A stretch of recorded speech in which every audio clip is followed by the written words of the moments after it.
Bismillahirrahmanirrahim. Assalamualaikum warahmatullahi wabarakatuh.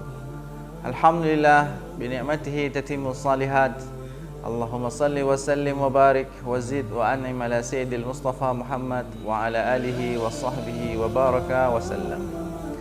Allahumma ati nufusana taqwaha wa zakkiha anta khairu man zakkaha anta waliyuha wa maulaha. Allahumma inna nas'aluka ilman nafi'an wa rizqan tayyiban wa amalan mutaqabbalan. Banyak sekali orang di dunia ini yang bercita-cita ingin menjadi orang yang paling kaya di dunia. Kenapa?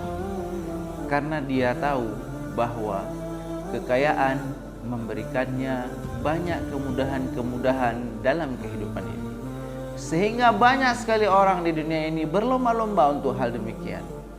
Meskipun kita tahu bahwa kekayaan itu tidak hanya ada pada harta benda manusia. Dia juga terletak pada kekayaan hatinya. Meskipun juga kita tahu bahwa kekayaan itu tidak menjamin kebahagiaan seseorang. Kenapa? Karena kalau seandainya hanya orang kaya yang bahagia, maka sungguh tidak ada, dan sungguh kita membuktikan keadilan Allah Subhanahu wa taala bahwa kebahagiaan juga dirasakan oleh orang-orang yang miskin. Begitu adilnya Allah Subhanahu wa taala. Tidak ada yang tidak bahagia di dalam kehidupan ini. Semuanya merasakan kebahagiaan itu. Sehingga orang dalam hal ini bercita-cita ingin menjadi, selain menjadi orang yang kaya, dia juga bercita-cita menjadi orang yang paling bahagia. Kata-kata Al-Ghani, Allah Maha Kaya, di dalam Al-Quran dijelaskan dan disebutkan sebanyak 20 kali. Ada 2 diantaranya diperuntukkan untuk manusia, 10 diantaranya dirangkai oleh Allah dengan kata Al-Hakim, 1 diantaranya dirangkai oleh Allah dengan kata Al-Halim, 1 diantaranya dirangkai dengan kata Zur-Rahmah, dan 5 diantaranya tidak dirangkai oleh Allah dengan sifat-sifatnya. Ini membuktikan bahwa Allah lah yang paling kaya di dunia ini, dan dialah yang hanya saja dapat memberikan kekayaan kepada siapa saja yang meminta kekayaan itu kepadanya. Coba kita bayangkan, seberapa penting kekayaan itu harus kita miliki. Kita buktikan dengan 3 orang manusia. Yang pertama, cerita sahabat Utsman bin Affan, khalifah ketiga Rasulullah SAW, di mana pada zamannya Utsman bin Affan berhasil membeli sebuah sumur seorang Yahudi. Dengan sumur itu dia memberikan air secara gratis kepada orang-orang yang ada sekitarnya. Bayangkan seandainya Utsman tidak kaya, tidak mungkin Utsman mampu membeli sumur yang ada pada orang Yahudi tersebut. Sehingga kekayaan itu menyebabkan hal yang penting yang harus kita miliki. Yang kedua, coba kita bayangkan pada pelaksanaan Piala Dunia yang diselenggarakan di Qatar. Seberapa hebat penyelenggaraan Piala Dunia tersebut, sehingga membuktikan bahwa mudahnya syiar Islam itu dilaksanakan di Qatar. Dan banyak sekali rangkaian-rangkaian kemaksiatan yang dibelenggu di sana, ditutup-tutupi, tidak boleh dikerjakan. Dan orang memaklumi akan hal tersebut dengan mengingat bahwa kita harus melakukan kearifan lokal dan kita harus menghargai kearifan lokal yang ada di situ, seperti misalnya tidak berzina, tidak minum minuman keras, tidak berpesta, harus berhijab. Semua itu mereka lakukan mengikuti peraturan Kenapa mereka bisa melakukan hal itu? Bayangkan, jawabannya sederhana. Karena mereka kaya. Dan orang kaya itu kata-katanya lebih didengarkan. Yang ketiga, coba kita perhatikan ceritanya Qarun yang ada pada zaman Nabi Musa. Qarun itu hartanya Masya Allah banyak sekali hartanya. Di mana hartanya kuncinya saja itu dibawa oleh orang-orang yang kuat. Saking banyaknya harta. Tapi dia merasa bahwa semua pembendaharaannya itu, semua kekayaannya itu, semua apa yang dimilikinya itu ada atas dasar usahanya sendiri, atas dasar ilmunya sendiri, dan dia menyombongkan dirinya dengan kekayaan tersebut. Dan apa yang Allah lakukan terhadap dirinya? Allah tenggelamkan dia di perut bumi beserta semua harta-hartanya. Dan pada hari ini kita mengenalnya dengan harta karun. Kita bayangkan dari tiga hal tersebut bahwa memang kekayaan itu perlu sekali untuk kita miliki. Tapi kita tidak boleh lupa bahwa hanya Allah lah yang maha kaya, yang berhak memberikan kekayaan itu kepada hamba-hambanya yang dia sukai. Lahu ma fis samawati wa ma fil ard. Baginya apa yang ada di langit dan apa yang ada di bumi. Innallaha lahuwal ghaniyyul hamid. Hanya Allah lah dia yang maha kaya dan hanya Allah lah dia yang maha terpuji. Setelahnya, bagaimana sebenarnya cara-cara kita untuk menjadi orang-orang yang kaya?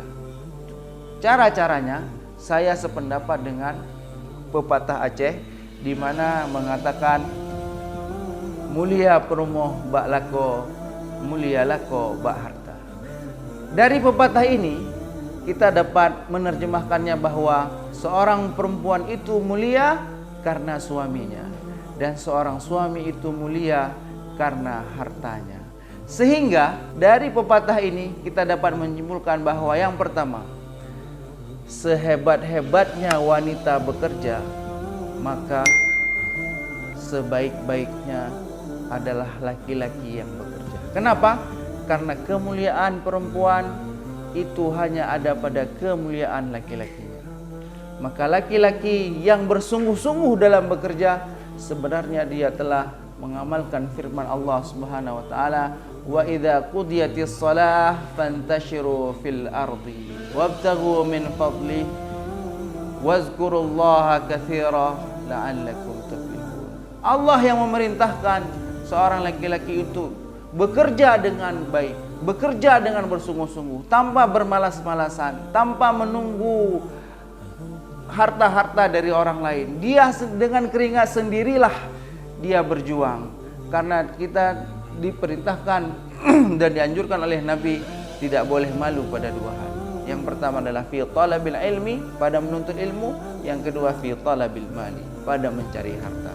Dan bedanya harta yang dicari oleh seorang perempuan itu semuanya mutlak menjadi miliknya.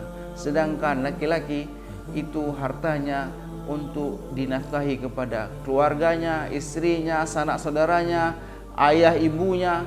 Itulah makanya laki-laki itu harus berjuang keras untuk bekerja, dan dengan hartanya dia dapat membangun rumah tangganya yang baik. Yang kedua, dari pepatah tersebut kita tahu bahwa cara kaya terbaik adalah menikah.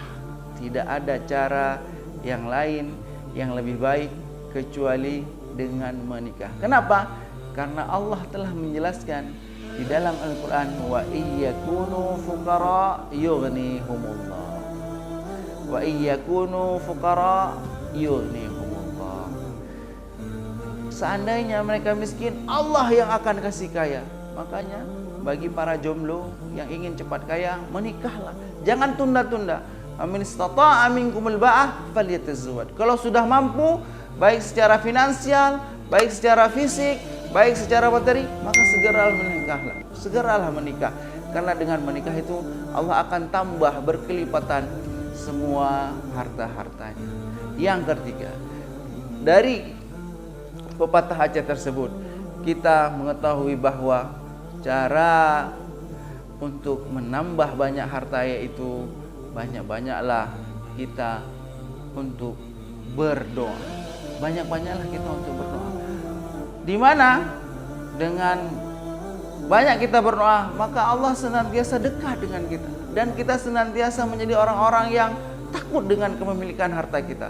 Dan dengan takutnya kepemilikan kita kepada harta, sehingga kita menjadi hamba-hamba yang dermawan, hamba-hamba yang selalu mimma razaqnahum yunfikun, yang akan selalu menginfakkan harta-harta yang telah diberikan oleh Allah Subhanahu wa taala.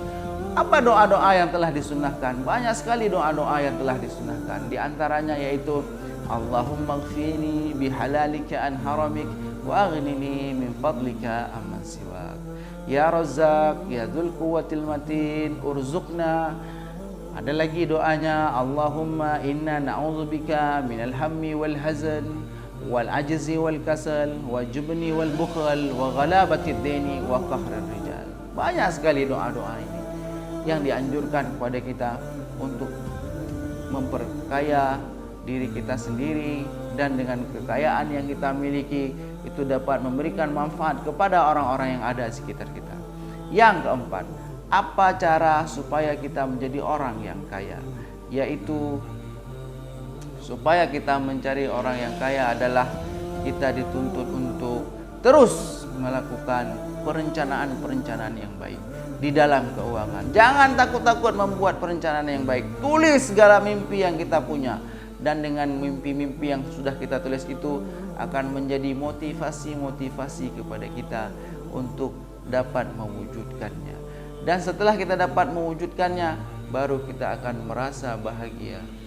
Yang selanjutnya, yang kelima, yaitu kalau kita mau tetap kaya, jadikan gaya hidup kita itu gaya yang standar, dan gaya yang sunnah, dan gaya yang diperintahkan oleh Allah Subhanahu wa taala. Standarkan gaya hidup, karena hanya gaya hiduplah yang membuat kita menjadi orang-orang yang banyak sekali menghabiskan harta kepada hal-hal yang tidak baik, kepada hal-hal yang sifatnya hanya konsumtif belaka, seperti misalnya kita beli baju dengan harga yang sangat mahal, dan padahal baju itu tidak terlalu kita butuhkan, dan seterusnya.